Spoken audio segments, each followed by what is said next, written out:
রাজধানীর সোহরাওয়ার্দী উদ্যানে আজ অনুষ্ঠিত হচ্ছে হেফাজতে ইসলাম বাংলাদেশে আয়োজিত মহাসমাবেশ।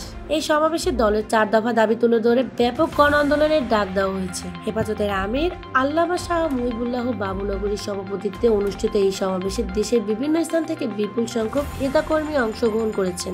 সমাবেশে উপস্থিত আছেন দেশবরেণ্য উলামায়ে কেরামও। প্রথম থেকেই সোহরাওয়ার্দী উদ্যানে মিছিলের ঢল নেমেছে।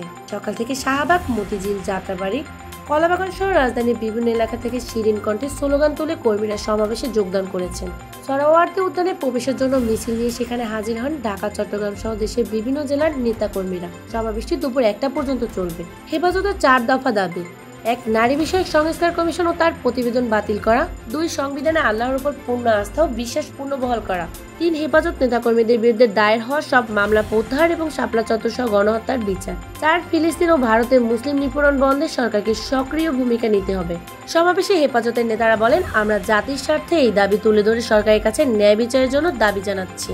আমাদের দাবি না মানা হলে বৃহত্তর আন্দোলনে নামবে হেফাজত। বিশেষজ্ঞদের মতে, এই সমাবেশ হেফাজতের শক্তি প্রদর্শন এবং সরকারের প্রতি তাদের দীর্ঘমেয়াদী দাবি তোলার চেষ্টা হিসেবে দেখা হচ্ছে। First BD news, Sabina Iqbal.